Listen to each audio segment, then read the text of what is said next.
जैसे आप union bank of India के मोबाइल बैंकिंग में फर्स्ट टाइम रजिस्ट्रेशन करना चाहते हैं तो पहले हमको यूनियन बैंक ऑफ इंडिया का बीओ मैप देखने को मिलता था, लेकिन अभी यहाँ पर यूनियन बैंक ऑफ इंडिया का नया मोबाइल बैंकिंग ऐप आ चुका है यूनियन ईजी। तो अब जैसे आप यहाँ पर यूनियन बैंक ऑफ इंडिया के मोबाइल बैंकिंग को यूज करना चाहते हैं तो अभी यहाँ पर यूनियन बैंक ऑफ इंडिया का नया mobile banking app Union easy आ चुका है। तो जैसे यूनियन ईजी ऐप में हम रजिस्ट्रेशन करना चाहते हैं, फर्स्ट टाइम रजिस्ट्रेशन करना चाहते हैं, कैसे कर सकते हैं। और इसमें रजिस्ट्रेशन करने के लिए आपको डेबिट कार्ड, ब्रांच टोकन, आधार कार्ड सभी ऑप्शन देखने को मिल जाते हैं। किसी भी ऑप्शन को सिलेक्ट करके आप इस ऐप में रजिस्ट्रेशन कर सकते हैं। कैसे करना है वह आप इस वीडियो में जानेंगे।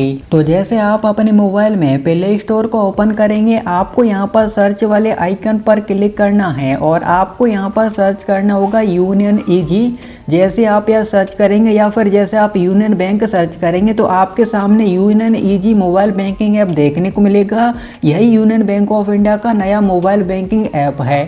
अब जैसे हमने इस ऐप को इंस्टॉल कर लिया तो यहाँ पर ओपन वाला ऑप्शन आ रहा है, हम यहाँ से इस ऐप को ओपन कर लेते हैं।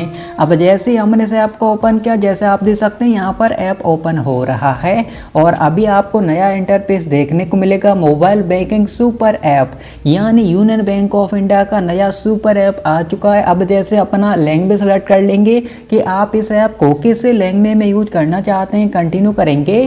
कंटिन्यू करने के बाद बॉक्स पर टिक करके परमिशन को अलाउ करेंगे। अलाउ करने के बाद अब यहाँ पर आई एक्सेप्ट पर क्लिक करेंगे। अब जैसे आप यहाँ पर देख सकते हैं वेलकम टू यूनियन ईजी और यहाँ पर ऑप्शन आ चुका है। जैसे आप देख सकते हैं यहाँ पर रजिस्ट्रेशन करने का ऑप्शन आ चुका है। तो जैसे हमको यहाँ पर क्या करना, जैसे हम यहाँ पर मोबाइल बैंकिंग में रजिस्ट्रेशन करना चाहते हैं, लेट्स गेट स्टार्टेड पर क्लिक करेंगे। इस पर क्लिक करने के बाद अब जैसे आपको अपना सिम सेलेक्ट कर लेना। जैसे हमारे से मोबाइल में एक ही सिम कार्ड है, सिम 1 देखने को मिल रहा है। 2 सिम कार्ड होते, सिम 1 सिम 2 देखने को मिलता, तो आपको वही सिम कार्ड सेलेक्ट करना होता है जो मोबाइल नंबर बैंक के साथ लिंक रहता है। उसके बाद वेरिफिकेशन एसएमएस सेंड किया जाता है, तो आपके मोबाइल नंबर पर रिचार्ज रहेगा तभी वेरिफिकेशन एसएमएस सेंड हो पाएगा। तो जैसे हमने कंटिन्यू कर दिया है, वेरिफिकेशन हो रहा है, आपको बैक बटन प्रेस नहीं करना है, वेट करना है। मोबाइल नंबर पर रिचार्ज रहेगा, वेरिफिकेशन कंप्लीट हो जाएगा। तो जैसे आप यहाँ पर देख सकते हैं वेरिफिकेशन हो रहा है, वेरिफिकेशन हो चुका है। वेरिफिकेशन कंप्लीट हो जाने के बाद जैसे आप यहाँ पर देख सकते हैं वेलकम का ऑप्शन आ चुका है। तो अभी यहाँ पर हमको क्या करना है, जैसे यहाँ पर ऑप्शन आ रहा है रजिस्टर्ड फॉर यूनियन ईजी, तो यहाँ पर रजिस्ट्रेशन करने के लिए हमको यहाँ पर सबसे पहले ऑथेंटिकेशन कंप्लीट करना होगा। जैसे डेबिट कार्ड के थ्रू कर सकते हैं, ब्रांच टोकन के थ्रू कर सकते हैं, आधार कार्ड के थ्रू कर सकते हैं। दूसरा ऑप्शन रहता है सेट लॉगिन पिन, यानी जब भी आप इस ऐप को ओपन करेंगे तो आपको एक लॉगिन पिन सेट करना होगा, तभी आप इस पिन के थ्रू लॉगिन कर सकते हैं। एक सेट करना होता है टी पिन, यानी इस ऐप के थ्रू कोई भी ट्रांजैक्शन करेंगे आपको टी पिन एंटर करना होगा। ओके, तो जैसे हम यहाँ पर क्या करेंगे, जैसे अगर आप आधार कार्ड के थ्रू ऑथेंटिकेशन कंप्लीट करना चाहते हैं, आधार वाला ऑप्शन सेलेक्ट कर लेंगे। यहाँ पर आधार नंबर एंटर करेंगे, सेंड ओटीपी पर क्लिक करेंगे। लेकिन इसके लिए आपके आधार कार्ड के साथ मोबाइल नंबर लिंक रहना चाहिए, तभी आप आधार कार्ड के थ्रू ऑथेंटिकेशन कंप्लीट कर पाएंगे, इस ऐप में रजिस्ट्रेशन कर पाएंगे। तो जैसे 3 ऑप्शन दिए जाते हैं, किसी भी एक ऑप्शन को सिलेक्ट करके ऑथेंटिकेशन कंप्लीट करेंगे, आप स्टेप 2 पर आ जाएंगे। और जैसे अगर आपके आधार कार्ड के साथ मोबाइल नंबर लिंक नहीं है तो आप यहाँ पर ब्रांच टोकन वाला ऑप्शन सेलेक्ट कर सकते हैं। इसमें आपको यहाँ पर एक बार ब्रांच जाना होता है, वहाँ से टोकन जनरेट करने का एक रिक्वेस्ट देना होता है। आपके रजिस्टर्ड मोबाइल नंबर पर एक टोकन प्राप्त होता है, तो आप यहाँ पर अपना कस्टमर आईडी और टोकन नंबर एंटर करके वैलिड करेंगे, ऑथेंटिकेशन कंप्लीट हो जाएगा। तो जैसे अगर आपके पास आपके यूनियन बैंक ऑफ इंडिया के अकाउंट का एटीएम कार्ड नहीं है तो आप ब्रांच जाकर इस ऐप में रजिस्ट्रेशन करा सकते हैं, या फिर आधार वाले ऑप्शन को सिलेक्ट करके भी इस ऐप में रजिस्ट्रेशन कर सकते हैं।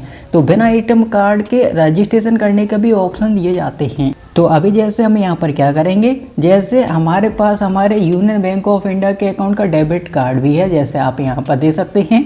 तो जैसे हम यहाँ पर डेबिट कार्ड वाला ऑप्शन ही सिलेक्ट कर लेते हैं। यहाँ पर अपने डेबिट कार्ड का नंबर, हमारा डेबिट कार्ड कब तक वैलिड है, वह एक्सपायरी डेट यहाँ पर एंटर करना है। अपने डेबिट कार्ड का एटीएम पिन एंटर करेंगे जो 4 डिजिट का रहता है हमारा एटीएम पिन। उसके बाद वैलिडेट पर क्लिक करेंगे, ऑथेंटिकेशन कंप्लीट हो जाएगा, हम स्टेप 2 पर आ जाएंगे। तो जैसे ही हमने डेबिट कार्ड के थ्रू ऑथेंटिकेशन कंप्लीट किया तो हमारे सामने ऑप्शन आ चुका है सेट लॉगिन पिन का। यानी अब यहाँ पर हमको बताया जा रहा है कि आप यहाँ पर 4 डिजिट का लॉगिन पिन सेट कर लें। जब भी आप union easy mobile banking app को ओपन करेंगे तो आपको बार बार यही 4 डिजिट का पिन एंटर करना होगा, तभी आप यूनियन ईजी ऐप में लॉगिन कर पाएंगे।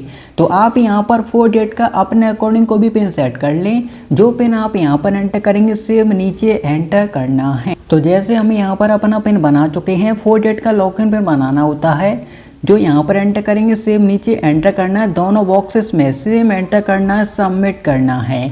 आप यहाँ पर देखेंगे your login pin was set successfully. अब यहाँ पर ऑप्शन आ चुका है सेट टी पिन का। यानी हमको यहाँ पर बताया जा रहा है जैसे अगर हम इस ऐप के थ्रू कोई भी ट्रांजेक्शन करते हैं तो हमको इसी टी पिन के थ्रू ऑथेंटिकेशन कंप्लीट करना होगा, तभी हमारा ट्रांजेक्शन सक्सेसफुल हो पाएगा। और जैसे यहाँ पर बताया जा रहा है your transaction pin should be different from your login pin.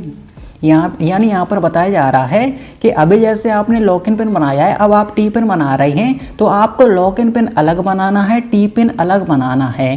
तो यहाँ पर लॉगिन पिन भी 4 डिजिट का बनाना होता है, टी पिन भी 4 डिजिट का बनाना होता है। तो अब जैसे आप टी पिन बना लेंगे लेकिन आपको डिफरेंट बनाना है, लॉगिन पिन अलग बनता है, टी पिन अलग बनता है, दोनों डिफरेंट बनाने हैं। तो जैसे यहाँ पर अपना नया टी पिन बना लेंगे, उसी टी पिन को फिर से एंटर करेंगे, दोनों बॉक्सेस में सेम एंटर करना है, यानी 4 डिजिट का पिन बनाना होता है, उसके बाद सबमिट करना होता है। तो जैसे हम यहाँ पर टी पिन बना चुके हैं, अब जैसे हम यहाँ पर सबमिट करते हैं, जैसे हमने क्या submit verify your mobile number, यानी अब हमारे रजिस्टर मोबाइल नंबर पर OTP आया। जैसे आप देख सकते हैं OTP आ चुका है, OTP एंटर करके हम यहाँ पर कंटिन्यू कर देंगे। तो जैसे हमने OTP एंटर करके कंटिन्यू किया, अब हमारे सामने कुछ सिक्योरिटी क्वेश्चंस आ चुके हैं, जैसे आप यहाँ पर देख सकते हैं। अब यहाँ पर हमको क्या करना, जैसे यहाँ पर हमारे सामने ऑप्शन आ चुका है सिक्योरिटी क्वेश्चंस 1, 2 और 3। हमको यहाँ पर 3 सिक्योरिटी क्वेश्चन सेलेक्ट करने होते हैं। अब किस तरीके से करना है, तो जैसे आप फर्स्ट वाले पर क्लिक करेंगे। अब जैसे आपका यहाँ पर फेवरेट बुक जैसे आपने सेलेक्ट कर लिया है, तो आपके फेवरेट बुक का नेम क्या है आप यहाँ पर एंटर कर सकते हैं। अपने अकॉर्डिंग एक क्वेश्चन सेलेक्ट करना है, अपने अकॉर्डिंग आंसर टाइप करना है। अब जैसे हमने सेलेक्ट कर लिया फेवरेट सब्जेक्ट, तो जैसे हमारा जो भी फेवरेट सब्जेक्ट है हम यहाँ पर आंसर में टाइप कर सकते हैं। उसके बाद सिक्योरिटी क्वेश्चन 3 पर क्लिक किया, तो जैसे हमारे बेस्ट फ्रेंड का नेम क्या है हम यहाँ पर एंटर कर देंगे, कंटिन्यू कर देंगे। ओके, तो हम यहाँ पर अपने अकॉर्डिंग एंटर करके कंटिन्यू करते हैं। तो जैसे हमने अपने सिक्योरिटी क्वेश्चन सेट करके कंटिन्यू किया, तो जैसे आप यहाँ पर देख सकते हैं, यहाँ पर अब हमारे सामने ऑप्शन आ चुका है welcome back, enter 4 digit login pin, यानी यहाँ पर लॉगिन पिन एंटर करने के लिए बताया जा रहा है। तो जब भी हम यहाँ पर यूनियन ईजी ऐप को ओपन करेंगे तो हमको बार बार लॉगिन पिन एंटर करना होगा, लेकिन जैसे कोई ट्रांजेक्शन करेंगे तो टी पिन एंटर करना होता है। तो अब जैसे आप यहाँ पर अपना लॉगिन पिन एंटर करेंगे, आप यूनियन ईजी ऐप में लॉगिन हो जाएंगे। अब आप इस ऐप को यूज कर सकते हैं।